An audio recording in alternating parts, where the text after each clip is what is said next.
अस्सलामुअलैकुम, मैं इमदाद सुमरो। आज एक वीडियो वायरल हुई है चीफ जस्टिस साहब की, जिसमें चीफ जस्टिस साहब की इज़्ज़त अफजाई नहीं हुई। उसमें दूसरे किरदार सीनियर मोस्ट जज सुप्रीम कोर्ट के जस्टिस काजी फायद साहब, जो आने वाले चीफ जस्टिस हैं। सितंबर के बाद वो चीफ जस्टिस होंगे और 16 सितंबर को चीफ जस्टिस उमरता बंदयाल साहब रिटायर्ड हो जाएंगे। इनको लेकर ये वीडियो वायरल है तो उसका चर्चा भी है, सवाल उठाए जा रहे हैं। और उस वीडियो में नज़र आ रहा है कि चीफ जस्टिस साहब की इज़्ज़त अफजाई नहीं हो रही। चीफ जस्टिस साहब शायद कुछ चाहते हैं, वो उनको नहीं मिल रहा। वो शायद अपने सीनियर मोस्ट जज साहब के पास जाकर उनसे हेलो हाय करके और वो तस्वीर या वीडियो में दिखाना चाहते हैं कि सुप्रीम कोर्ट के जज साहिबान के मुतल्लिक जो इख्तिलाफात या तकसीम की बात है वो गलत है। हम आपस में मिलते हैं, उठते हैं, बैठते हैं, लेकिन ऐसा कुछ नहीं हो रहा। और दूसरा मामला है चीफ जस्टिस साहब की सरबराही में 8 रुकनी बेंच ने समाअत की है। और समाअत की है पाकिस्तान की पार्लियामेंट ने supreme court practice and procedure act जो बनाया था उसको, उस पर अमल दरामद रोका हुआ है सुप्रीम कोर्ट की 8 रुकनी बेंच ने। तो उसकी समाअत थी और उसकी समाअत में भी आज निस्बतन चीफ जस्टिस साहब का रवैया कुछ तब्दील था, लेकिन बहरहाल उन्होंने एक अपनी फतह का ऐलान किया है, या अपने ज़्यादा चालाक होने का या अपने ज़्यादा तेज़ होने का भी ऐलान किया है। और ये भी कहा है कि अब मामला आगे चलेगा तो या तो पार्लियामेंट हमारी मर्ज़ी से जो हम कहें वो करे, वरना फिर ये लड़ाई चलती रहेगी। फिर देखते हैं कौन जीतता है, कौन तेज़ निकलता है, पार्लियामेंट तेज़ निकलती है या फिर सुप्रीम कोर्ट तेज़ निकलती है। हालांकि सुप्रीम कोर्ट पार्लियामेंट से तेज़ नहीं हो सकती, ये चीफ जस्टिस साहब को बखूबी अंदाज़ा है। और इसका इजहार आज सेनेट के साबिक चेयरमैन रज़ा रब्बानी साहब ने भी किया है। अदालतों की मुदाखलत जो हो रही है पार्लियामेंट की कार्रवाई में, उस पर इस्लामाबाद हाई कोर्ट का जो हुक्म था, जो रज़ा रब्बानी अपना जो जस्टिस साकिब निसार के साहबजादे नजम साकिब की जो ऑडियो लीक हुई थी, उस पर पार्लियामेंट ने कमेटी बनाई। उस कमेटी का जो समन था नजम साकिब को तलब करने का, वो जस्टिस बाबर सत्तार साहब ने उस पर अमल दरामद रोक लिया था, उसको मुअत्तल कर दिया था। तो उस पर रज़ा रब्बानी भी सामने आ गए। बेसिकली खींचातानी है, लड़ाई है पार्लियामेंट और सुप्रीम कोर्ट के दरमियान, जो कि सुप्रीम कोर्ट ने छेड़ी हुई है। ज़ाहिर है पार्लियामेंट ने इनिशिएट नहीं की लड़ाई, सुप्रीम कोर्ट के चीफ जस्टिस साहब ने छेड़ी हुई है लड़ाई, या अदालत के अंदर से आती है। पार्लियामेंट कोई भी काम करती है, अदालतें उस पर अज़ खुद नोटिस ले लेती है या उसको रोक देती हैं। तो बहरहाल पहले जो वीडियो है उसका ज़रा, क्योंकि वो बड़ी इंपॉर्टेंट वीडियो है, हमारे यहाँ ख़बरें आती रहीं कि ख़ास तौर पर ये पीछे रोज़ों में कि सुप्रीम कोर्ट के जो सीनियर मोस्ट जज साहिबान हैं या चीफ जस्टिस और दीगर जज साहिबान जो है उनकी आपस में लड़ाई हुई है, गुत्थम गुत्था हुए, मतलब बात हाथापाई तक आ गई, तल्ख लहजे, तल्ख गुफ्तगू। पाकिस्तान जुडिशल कमीशन में तो आपने सुना ही होगा कि इस तरह के जो तल्ख लबो लहजे से इख्तिताम हुआ था इजलासों का। लेकिन सुप्रीम कोर्ट की जो जजेस कॉलोनी है या वहाँ जो अपना जज साहिबान जहाँ पर वर्कशॉप करते हैं, वहाँ पर मेल मुलाकातों में लड़ाइयों की खबरें आई थी। तो उसकी वजह से वो जो ख़बरें थी, अब उसकी तरदीद भी एक ख़बर की तरदीद भी आ गई थी, लेकिन ज़्यादा ख़बरों की तरदीदें नहीं आई थी।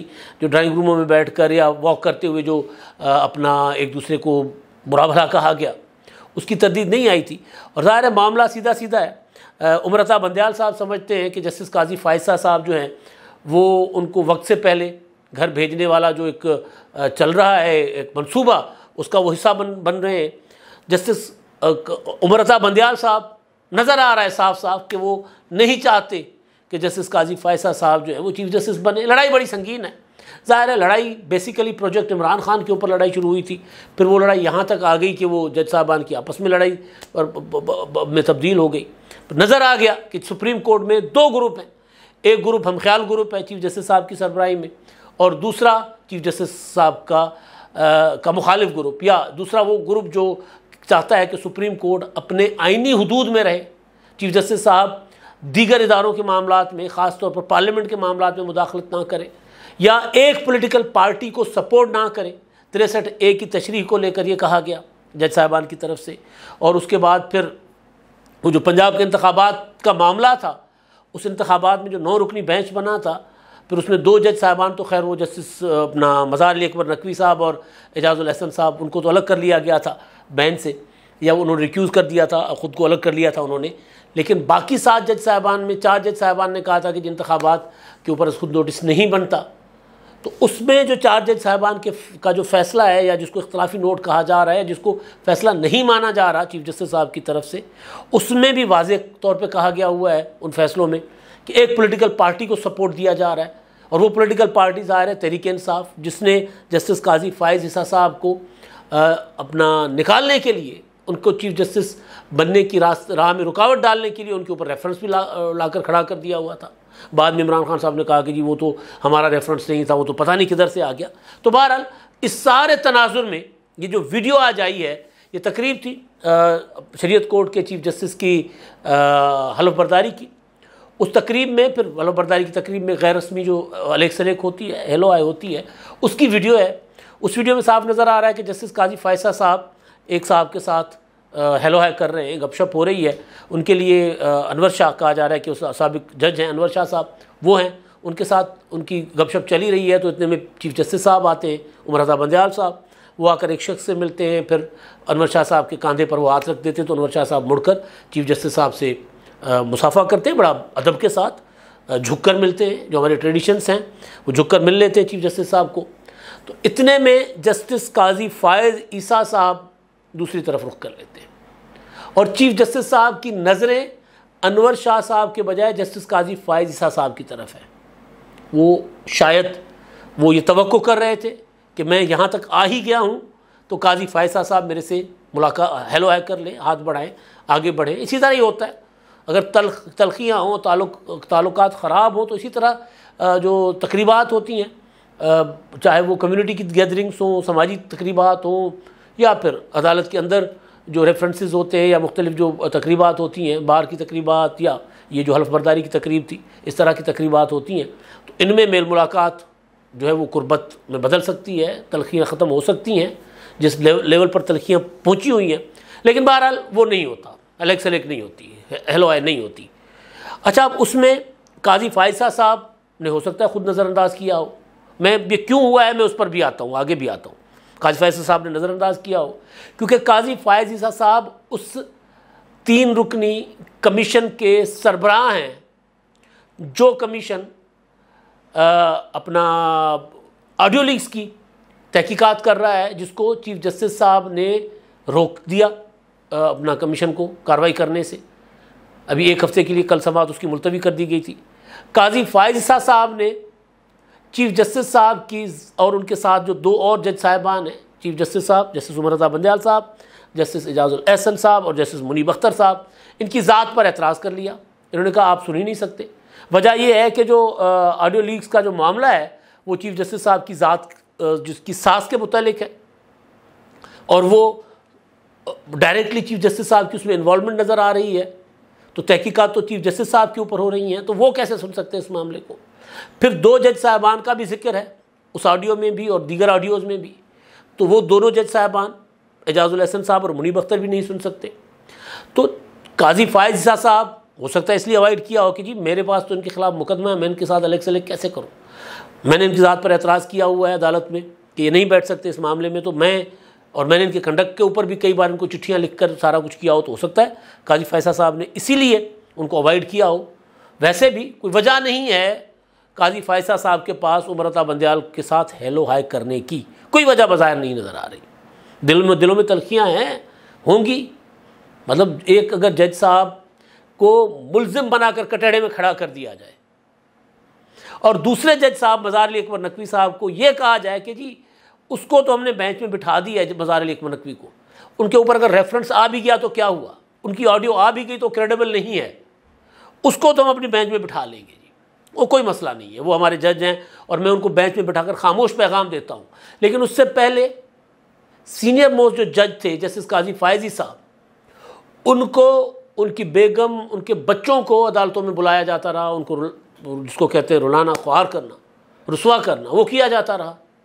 उनकी अलिया बीमार थी, बीमारी में भी आती रहीं। तो तलखियाँ तो हैं, बिल्कुल हैं।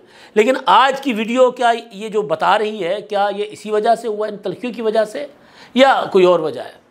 अब उसमें बजाय जब वीडियो को गौर से देखें तो जब चीफ जस्टिस साहब उस हलके में आते हैं, उस दायरे में जहाँ काजी फ़ाइज़ा साहब के गिर्द लोग खड़े हुए हैं, तो वहाँ पर जब वो आकर अनवर शाह साहब के कंधे पर हाथ रखते हैं, अनवर शाह साहब उनकी तरफ रुजू होते हैं, उनसे मिलते हैं। तो इतने में काजी फ़ायज़ ईसा साहब अगर दूसरी तरफ मुंह कर लेते हैं तो उससे पहले दरमियान में एक खातून है बुज़ुर्ग, जो काजी फ़ायज़ ईसा साहब को इशारा करती हैं कि इनसे मिले। वो अपने बच्चों से मिलवाती हैं। वो इकबाल हमीदुर रहमान साहब की अहलियाँ हैं, वो अपनी फैमिली से जस्टिस काजी फ़ायज़ साहब को मिलवा रही हैं, तो वो उधर उस तरफ हो जाते हैं।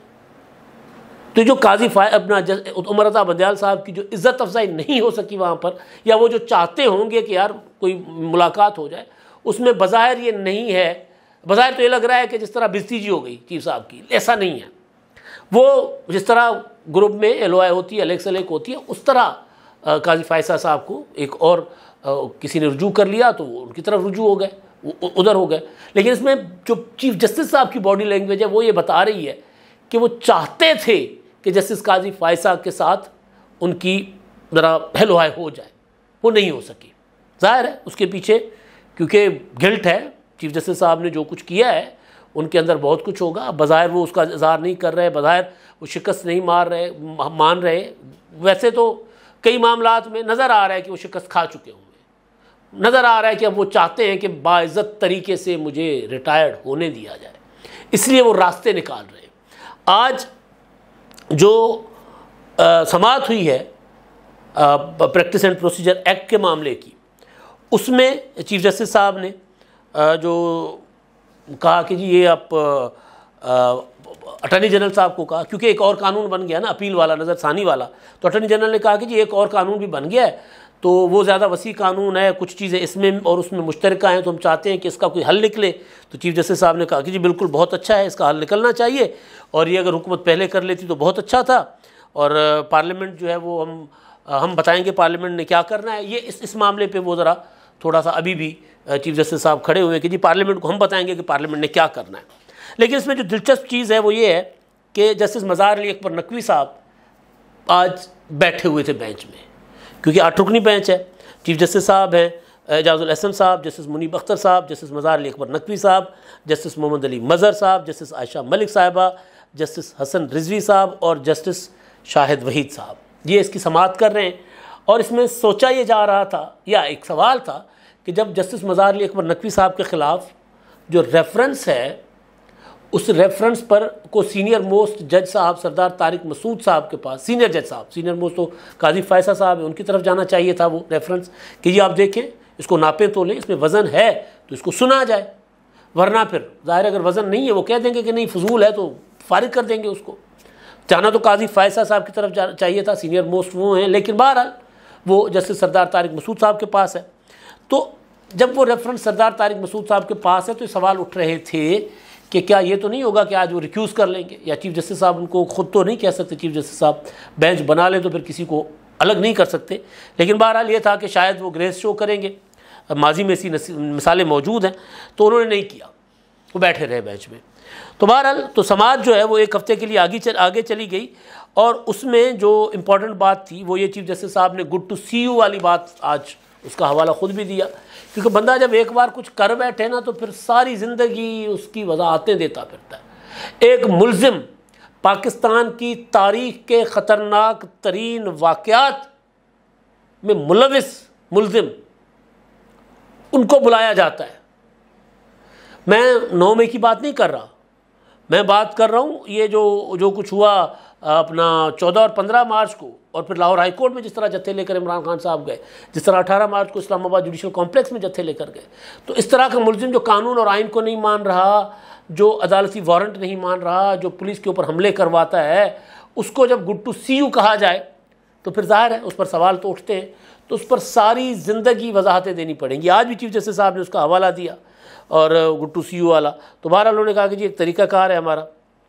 बहरहाल उसमें उन्होंने ये कहा कि जी जो मामला जो कवानीन है ना उस पर सोचें, हम भी आपस में मुशावरत करते हैं, पार्लियामेंट में भी आप अटॉर्नी जनरल को कहा कि आप भी ज़रा अपने क्लाइंट से यानी हुकूमत से मशवरा कर लें कि इसमें जो दोनों जो मिक्सअप हो रही हैं चीज़ें, जो रिव्यू एक्ट जो नया बना है और प्रैक्टिस एंड प्रोसीजर एक्ट जो बना है जिसमें चीफ जस्टिस साहब के अख्तियारात का मामला और अपील का मामला जो है वो दोनों में है, तो उसको किस तरह करना है ज़रा सोच लें हुकूमत भी, हम भी मुशावरत करते हैं, और कोई मुशावरत के साथ कोई चीज़ निकालें तो ठीक है, वरना फिर पार्लियामेंट अपनी तरफ से लगी रहे, सुप्रीम कोर्ट अपनी तरफ से लगी रहेगी, फिर देखेंगे जो ज़्यादा तगड़ा और ताकतवर। तो जाहिर है ज़्यादा तगड़ी और ताकतवर तो पार्लियामेंट है, पार्लियामेंट से बड़ा तो कोई तगड़ा और ताकतवर नहीं होता। बहरहाल 1 हफ्ते के लिए इस मामले की समाअत हो गई मुलतवी।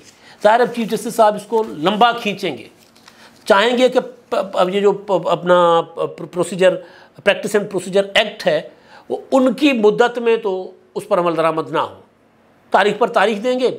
अभी 1-1 हफ्ता करके निकालेंगे तो 4-5 अब 6-7 तारीखें और आ जाएंगी। इसी तरह करके चीफ जस्टिस साहब अपनी रिटायरमेंट को पहुंच जाएंगे और मामला अल्लाह अल्लाह खैर सलाह ये निकल जाएंगे। चाहते भी यही हैं कि जी मैं इन्हीं इख्तियारात के साथ चला जाऊं। अब मसला ये है कि जस्टिस काजी फायसा साहब ये कह रहे हैं कि जी पार्लियामेंट का बनाया हुआ कानून जब आ गया हुआ है तो फिर चीफ जस्टिस साहब के बनाए हुए बेंचेस की क्या हैसियत है। तो कोई पता नहीं है कि कल को जब वो चीफ जस्टिस बने तो ये सारे मामलात को ही, जिस तरह आपको याद होगा इफ्तिखार चौधरी साहब के ज़माने में हुआ था जब वो बहाल हुए थे तो उन्होंने बाद में पता नहीं कितने कितने फैसले इधर उधर कर लिए थे। अच्छा, दूसरा मामला जो ख़तरनाक चीज़ हो रही है वो है पार्लियामानी कमेटी के मामले को लेकर। बाबर सत्तार साहब ने उसमें कहा है, बड़ा अच्छा उन्होंने जस्टिस बाबर सत्तार साहब ने कहा जी मैं पार्लियामेंट की कमेटी को मुअत्तल नहीं कर रहा, क्योंकि वो पार्लियामेंट की कमेटी को मुअत्तल करने का अख्तियार मेरे पास है भी कि नहीं हम देखेंगे। लेकिन उन्होंने अदालत की जो मुआविन मुकर्रर किया है वो जो नजम साकिब की दरख्वास्त है, एजाज हसन साहब को, मखदूम अली खान साहब को, रज़ा रब्बानी और मोहसिन शाहनवाज रांझा इनको अदालती मुआविन मुकर्रर किया है। तो रज़ा रब्बानी साहब ने एक प्रेस रिलीज जारी कर दी। उन्होंने कहा कि जी ये नहीं हो सकता, ये मुदाखलत है मुसलसल जो पार्लियामेंट के मामलात में जुडिशरी की तरफ से हो रही है और ये मुदाखलत जो है नाकाबिल बर्दाश्त है। जाहिर है मामला फिर इसने भी आगे जाना है।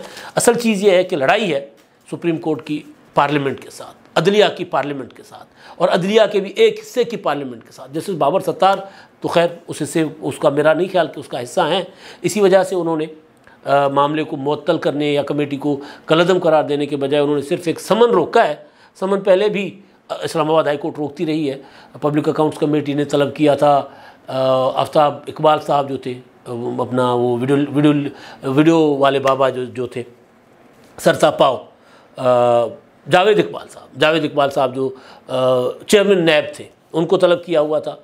तो उस पर भी इस्लामाबाद हाई कोर्ट ने उनके समन जो है तलबी जो थी वो उन्होंने रोक दी हुई थी, उनके खिलाफ कार्रवाई से पब्लिक अकाउंट्स कमेटी को रोक दिया हुआ था। तो ये तो होता रहता है। तो लेकिन बहरहाल तो ये लड़ाई जो है ये बेसिकली सुप्रीमेसी की है। पार्लियामेंट सुप्रीम है या सुप्रीम कोर्ट सुप्रीम है, और उसके बीच में जो सुप्रीम कोर्ट को सुप्रीम बनाते वो कहते हैं आइन सुप्रीम है और आइन की तशरीह पार्लियामेंट करती है। तो इसी तरह पार्लियामेंट सुप्रीम हो, अपना आइन की तशरीह सुप्रीम कोर्ट करती है तो सुप्रीम कोर्ट हो गई सुप्रीम, और पार्लियामेंट एवं ललियां दा बाल जिसको कहते हैं, एवं गरीबां दे बाल यतीमां दा बाल पार्लियामेंट को समझा हुआ है। लेकिन ऐसा है नहीं। तो बहरहाल बड़ी दिलचस्प सूरत हाल है। देखते हैं अब इसको आगे से क्या निकलता है। चीफ जस्टिस साहब इसी तरह मामले खींचते खींचते रिटायर्ड हो जाएंगे या उससे पहले कुछ हो जाएगा। अब तक के लिए इतना ही। अल्लाह हाफिज़।